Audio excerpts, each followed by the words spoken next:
गतकाली जो घटना घटला बीएमसी एडिशनल कमिश्नर को जो भाव में से कर्तव्य करुवा समय ऑफिस रे पशिकी जो भाव में माड़ मरागला घोषारी की बाहर कर दिगला मु तो कहि यहाँ गोटे लोमहर्षकारी घटना। एभली घटना मु गत 37 वर्षर चाकरी में केवे देखी नी कि जड़े सरकारी कर्मचारी काम करुवा बेले आप घोषारी आणवे नहीं गोटे गाड़ी भितर नहीं अपहरण कर चेष्टा करेंगे बाड़े छाती में गोईठा मारे एभली घटना मुझे केवे देखी नी। ये घटना अत्यंत निंदनीय एवं अत्यंत भयंकर कारण जदि जड़े सरकारी कर्मचारी को एभली गोटे अवस्था फेस करने पड़े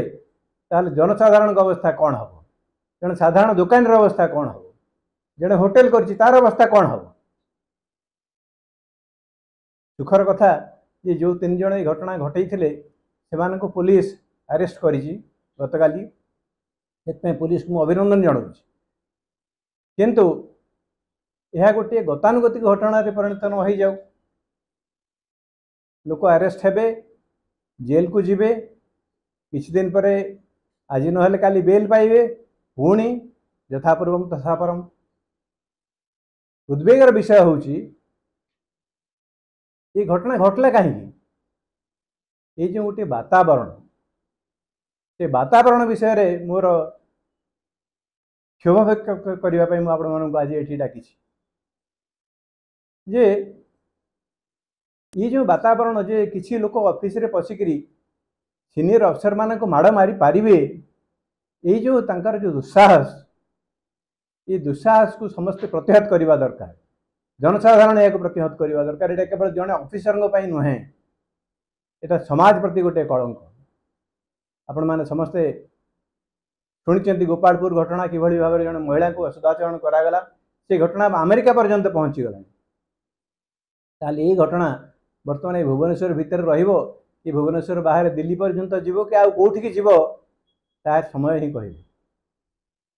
तेणु ये गोटे विपज्जनक घटना एवं ये घटना को मु तो आशा करी जे माननीय मुख्यमंत्री खूब कड़ा पदक्षेप नेबे जो मैंने ये प्रकार कार्य कर कि आगामी दिन मानकर एभली घटना घटब ना केवल भुवनेश्वर नुहे ओडिशार कौन से अंचल में ये घटना घटवा कथा नुहे। यही जो घटनाटी है आपड़ जो प्रश्नटी उठेले से दुईटी घटना मो मन को आसूची। प्रथमटी है जे जेते दूर जना जाउची जो लोक मैंने आक्रमण करते से माने बीजेपी कर्मी केते दूर सत मुझे तो कहीपरि किंतु जहाँ घटनाक्रम जहाँ जानूँ से बीजेपी कर्मी जदि ता सत होता है ताहले मोर बीजेपी दल को प्रश्न जे बीजेपी दलर या उपरे आभिमुख्य कौन से माने एभली कर्मी को तांको दल रखापी चाहती ना से माने को प्रश्रय दियंती कौन करने से चाहते बीजेपी दल प्रकाश करने दरकार एवं एभली कार्यानुष्ठान ग्रहण करने दरकार दल तरफ जेभली कि दल आउ भविष्य में निंदित न हुए। यहाँ केवल सरकारी कार्यक्रम यहाँ पुलिस काम केवल नुहे जेहेतु सी लोक मैंने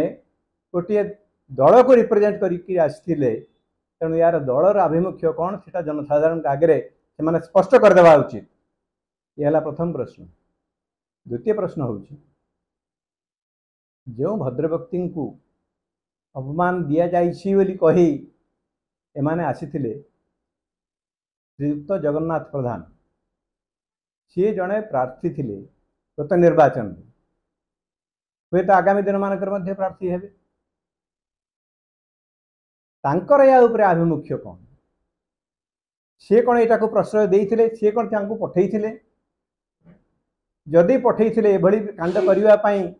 तांको सी प्ररोचित करथिले कि जदि पठेई नथिले सी लोकों आगे जनसाधारण आगे भोटर आगे ऑफिसर मान आगे क्षमा प्रार्थना करछंती कि जे मु एथरे संपृक्त नुह मु या पसंद करूनी एकता से कहते कि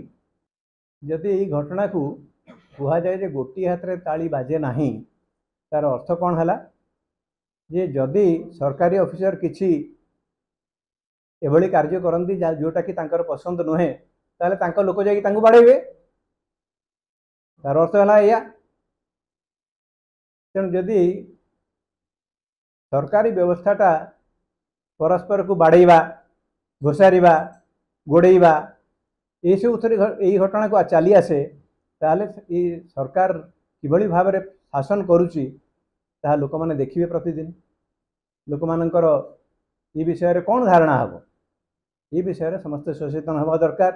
एवं कौन सी विवृत्ति देवा पूर्वर जड़े रेस्पॉन्सिबल लोक भाविबा दरकार जे तार प्रभाव कौन एभली कौन सी कथा कहवा कथा नुहे जहाँ फल कि जो मैंने आक्रमण कर भाविबे जे हाँ जहाँ आम कर ठीक अच्छे